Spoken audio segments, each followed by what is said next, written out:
اچھا سر مجھے آپ سے یہ دو آفیسز کے بارے میں بس دو سوالات کرنے ہیں, یعنی کہ دو موضوعات پہ. ایک پہلے سپریم کورٹ پاکستان سے متعلق کہ وہاں پہ یعنی ایک تو ظاہر ہے ویسے ہی یہاں پہ ہمارے انصاف کا نظام اور وہ اس پہ اتنے سوال سب کچھ ہے. سپریم کورٹ کے ججز کی اسامیاں خالی ہیں اور بہت عرصے سے خالی ہیں, اور خود معزز جج صاحبان بار بار کبھی لکھ کر کبھی کہہ کر اس کی سر توجہ بھی دلا رہے ہیں. آپ کے خیال میں اس کو فوری طور پر ہونا چاہیے, لہت و لال سے کام نہیں لینا چاہیے, اتنے عرصے سے سپریم کورٹ پاکستان کے ججز کی سیٹیں خالی ہیں؟ ان کو فوری طور پہ بھرنا چاہیے, پر مشکل یہ ہے کہ ججوں میں دراڑ اتنی پڑ گئی ہے, اس قدر پڑ گئی ہے کہ آپ یہ دیکھیں, دو چیزیں ذرا غور فرمائیں, یہ بڑی سیریس غور فرمانے والی ہیں. ایک غور فرمائیں کہ سپریم کورٹ کے جو ایک بڑے بہادر دلیر اور بڑے زیرک جج ہیں قاضی فیض عیسیٰ صاحب, جی انہوں نے خط لکھا ہے, اور آپ 2-3 خط لکھ بیٹھے ہیں وہ چیف جسٹس کو, جی ہاں, پر وہ خط لکھتے ہیں اور میڈیا کو پہلے جاری کر دیتے ہیں. اب میڈیا کو سپریم کورٹ کے ججز کی انٹرنل کورسپونڈنس تو جاری نہیں ہونی چاہیے. یہ اس قدر ایک طرح شدت اختیار کر گئی ہے کوئی رائیولری. اور دوسری چیز یہ ہے جو یاد رکھنے والی ہے کہ پچھلی دفعہ جو ووٹ ہوا ہے جس پہ 5 بڑے اچھے جج ریجیکٹ ہوئے ہیں, بڑے اچھے جج ریجیکٹ ہوئے ہیں, میں جانتا ہوں ان میں سے چند کو ہے, اور وہ اچھے جج ریجیکٹ ہوئے, بڑے اچھے جج پک اپ ہوئے تھے 5, اور 5 اسامیاں خالی کی خالی رہ گئیں. ان ججز کو ریجیکٹ کرنے میں یہ سننے والی بات ہے آدمی, جی میں سن رہا ہوں, ان بندوں کو, ان ججز کو ریجیکٹ کرنے کے میں 5 ووٹ ان کے خلاف تھے, 4 ووٹ ان کے حق میں تھے. پر 5 ووٹ جو ان کے خلاف میں تھے ان میں سے 3 ووٹ کس کے تھے؟ 3 ووٹ نواز شریف کے تھے. سنیے, 3 ووٹ نواز شریف کے تھے. اب نواز شریف پھر آ کے اور اس سٹرکچر میں, عدلیہ کے سٹرکچر میں دراڑیں ڈال رہا ہے. 1997 میں انہی کی وجہ سے وہ اتنی جنگ چلی تھی کہ ایک طرف 10 جج ہو گئے تھے, ایک طرف 6 جج. اور 3 ووٹ سے آپ کی مراد ہے سپریم کورٹ, وزیر قانون, اٹارنی جنرل, وزیر قانون, یہ اٹارنی جنرل اور جو بار کاؤنسل کے ممبر ہے, ریپریزنٹیٹیو ہے, یہ نواز شریف کے نمائندے ہیں. تو سر اٹارنی جنرل نے کس کے حق میں ووٹ دینا ہے؟ لیکن سر یہ تو لا منسٹر نے کس کے حق میں ووٹ دینا ہے؟ پاکستان میں 18ویں ترمیم کے بعد جو ججز کی تعیناتی کا طریقہ کار ہے, اس کے بعد جو بھی حکومت وقت ہوگی, یہ 3 ووٹ تو اسی کے ہوں گے, اور وہ اس کی فیور یا اگینسٹ میں ووٹ کرے گی, تو اس کو اس انداز سے تعبیر کرنا ٹھیک ہے؟ یہ تو طریقہ کار ہے آئین کے 18ویں ترمیم میں. اس کو نہیں, ایک دفعہ یہ پرابلم اب سامنے آئی ہے تو اس کا کچھ سوچنا چاہیے نا. اور جو جج صاحبان 5 بناتے ہیں وہ کورسپونڈنس کر رہے ہیں, پبلک کورسپونڈنس. آج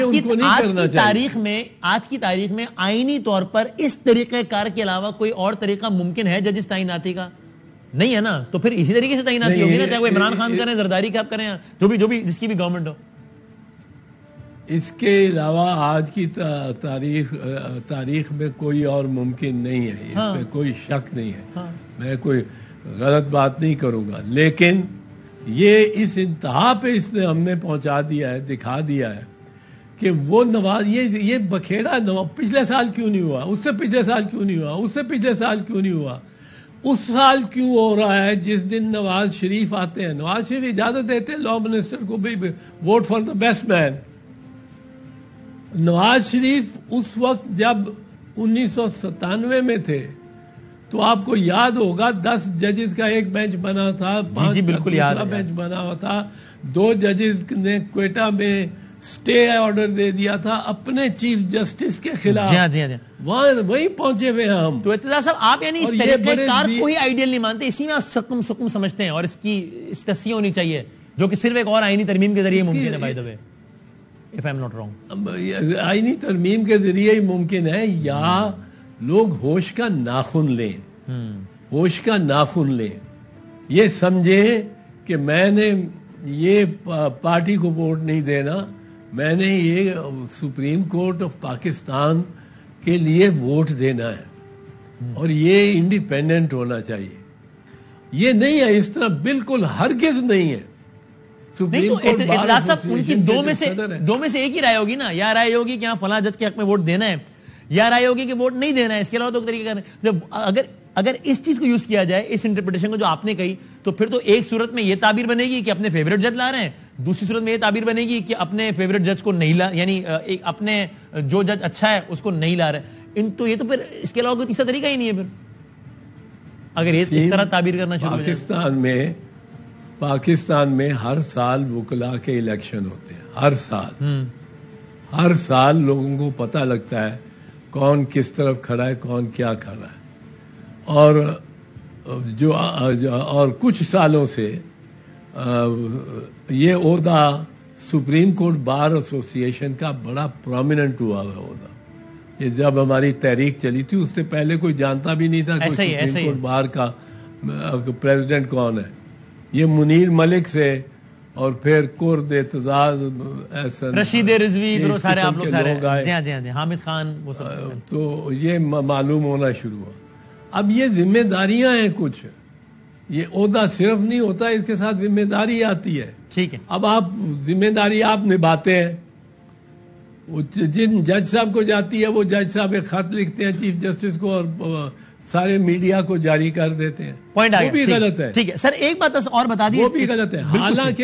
حالانکہ میں آپ کو یہ بتا رہا ہوں کہ وہ انتہائی زیرک اور دلیر جج ہے. صحیح, انہوں نے جو کام کیے ہیں وہ کسی اور جج سے نہیں ہوئے. نئے گورنر کی تعیناتی ہو گئی ہے. ایک جو اس کا سیاسی پہلو ہے وہ تو اپنی جگہ کہ ایک عجب معاملہ ہے کہ ایم کیو ایم جس شخصیت پہ سب سے زیادہ نالاں تھی, جس شخصیت سے اپنی صفوں میں سے, انہی کو انہوں نے گورنر بنا دیا, تو اس کا سیاسی پہلو ہے اپنی جگہ. لیکن وہ ساتھ میں یہ کہتے ہیں کہ صاحب کیا ہم نے اس سے پہلے 5 نام دیے صدر پاکستان کو, انہوں نے مسترد کر دیا, انہوں نے نہیں یہ, پھر ہم نے اب 2 نام بھیجے, اس میں سے ایک انہوں نے منظور کر لیا. تو میں آپ سے اس کا لیگل اینگل سمجھنا چاہ رہا ہوں, پولیٹیکل ہم چھوڑ دیتے ہیں, کہ کیا صدر پاکستان کے پاس یہ اختیار ہوتا ہے کہ اگر مثلا صوبائی حکومت نے, یعنی ظاہر پیپلز پارٹی اور ایم کیو ایم کی ڈیل تھی کہ بھئی بندہ آ جائے گا ایم کیو ایم کا, پیپلز پارٹی نے تو وہی نام آگے بھیج دینے تھے جو کہ ایم کیو ایم دیتی, تو صدر کا اختیار ہوتا ہے کہ جناب یہ 5 نام آ رہے ہیں تو جناب میں ان 5 کو ریجیکٹ کرتا ہوں, باقی جو 2 آئے چل اس میں سے میں نے 1 لے لیا. یہ ان کا رائٹ ہوتا ہے, سوابدیتی اختیار ہوتا ہے صدر کا؟